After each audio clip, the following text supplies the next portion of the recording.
साथियों नमस्कार, मैं हूं नीरज पटेल और आप देख रहे हैं नेशन जनमत। मोदी सरकार जब भी आरक्षित वर्ग को कोई झुंझुना पकड़ाए, चाहे किसी पद के रूप में या जननायक कर्पूरी ठाकुर को भारत रत्न के रूप में, निश्चित हो जाता है कि कोई बड़ा खेला इस आरक्षित वर्ग के साथ होने वाला है। पहला खेल नीतीश कुमार के रूप में किया गया। छठवीं बार नीतीश कुमार अपनी बात से, जवान से पलट गए। 1.5 साल पहले ये कहने वाले नीतीश कुमार कि बीजेपी में जाने से अच्छा मर जाना होगा, एक बार फिर से बीजेपी की गोद में जाकर के बैठ गए। उसी के पैरेलल एक खबर प्रचारित होती है कि यूजीसी यानी कि विश्वविद्यालय अनुदान आयोग ने एक ड्राफ्ट तैयार किया है जिसका असली मकसद केंद्रीय उच्च शिक्षण संस्थानों में ओबीसी, एससी, एसटी वर्ग के लोगों को professor, associate professor, assistant professor बनने से रोकना है। जी हां, आप बिल्कुल ठीक सुन रहे हैं। पहली बार यूजीसी एक नया ड्रामा लेकर के आई है सीटों को डी रिजर्व करने का, और उसमें टेक्निकल दिमाग यह लगाया है कि अगर आरक्षित वर्ग के अभ्यर्थी नहीं मिल पाते हैं तो इन सीटों को डी रिजर्व कर दिया जाए। नहीं मिल पाते हैं का मतलब समझते हैं? विश्वविद्यालयों में जितने भी लोग असिस्टेंट प्रोफेसर से प्रोफेसर पद तक पहुंचने के लिए संघर्ष करते हैं, जरा उनसे पूछ करके देखिए कि अगर वो आरक्षित कैटेगरी से आते हैं तो उनके साथ कितना खेल किया जाता है। पहला खेल है एनएफएस, नन फाउंड सुटेबल, यानी कि आप कितनी भी योग्यता रखे रहें, इंटरव्यू में बैठे हुए सवर्ण मानसिकता के लोग कह देते हैं कि सुटेबल कैंडिडेट मिला ही नहीं, और यूजीसी के नॉर्म्स कहते हैं कि इंटरव्यू लेने वाली टीम से यह पूछा नहीं जा सकता कि तुम्हें क्या पसंद नहीं आया, सिर्फ एनएफएस लिख देना है। एनएफएस का खेल पहले से जारी था, अब नया नियम आ गया, मतलब पहले एनएफएस किया जाएगा, फिर कुछ नियमों का हवाला दे करके कह दिया जाएगा अब यह आरक्षित सीट अनरिजर्व्ड कैटेगरी में यानी कि सवर्णों के खाते में भेजी जा रही है। इस ड्राफ्ट को तैयार करने के पीछे असली दिमाग किसका है?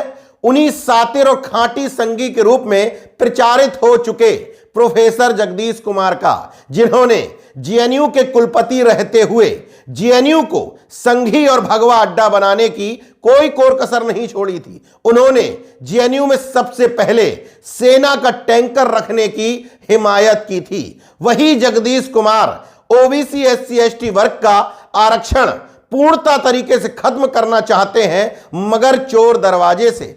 उस ड्राफ्ट को बड़े ही सातिराना ढंग से बनाया गया है। यह ड्राफ्ट उच्च शैक्षणिक संस्थानों में टीचिंग और नॉन टीचिंग पदों पर समान रूप से लागू होगा। इसमें कहा गया है सीधी भर्ती में आरक्षित पदों को डी रिजर्व करने पर सामान्य प्रतिबंध है।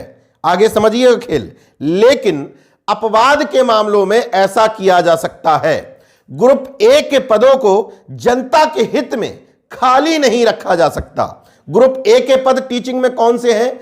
असिस्टेंट प्रोफेसर से लेकर के प्रोफेसर के सारे पद। एक तरफ कहा जा रहा है कि सीधी भर्ती के पदों के साथ ऐसा नहीं किया जा सकता, लेकिन अपवाद शब्द जोड़ दिया गया है और एक क्लॉज भी जोड़ा है कि ग्रुप ए और बी के पदों के लिए शिक्षा मंत्रालय से अनुमति लेनी होगी, जबकि ग्रुप सी और डी के पदों के लिए विश्वविद्यालय का एग्जीक्यूटिव काउंसिल यानी कि कार्यकारी परिषद ही यह अनुमति दे देगी। यहां पर यह गौर करिएगा, सभी एक थाली के चट्टे बट्टे हैं। शिक्षा मंत्रालय जिसके मंत्री धर्मेंद्र प्रधान हैं, बताया जाता है कि ओबीसी हैं, लेकिन उनकी इतनी हिमाकत है कि मोदी सरकार कोई निर्णय ले ले कि ओबीसी, एससी, एसटी का रिजर्वेशन खत्म करना है, उसमें शिक्षा मंत्री अपनी तरफ से कुछ भी ज्ञान दे सकें, जितना कहा जाएगा उतना किया जाएगा। मतलब प्रक्रिया बना दी है, लेकिन प्रक्रिया को इस तरीके से रखा गया है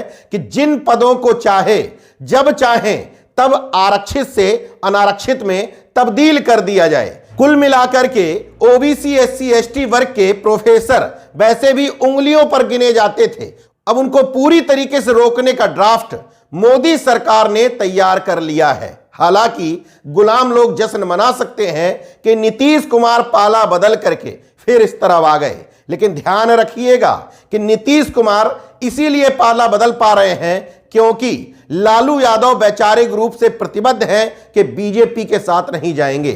अगर लालू यादव हाथ मिलाने को तैयार हो जाते तो बीजेपी के लिए 45 सीटों वाले नीतीश कुमार की कोई जरूरत महसूस नहीं होती। नीतीश कुमार पूरी तरीके से बर्बाद हो चुके होते।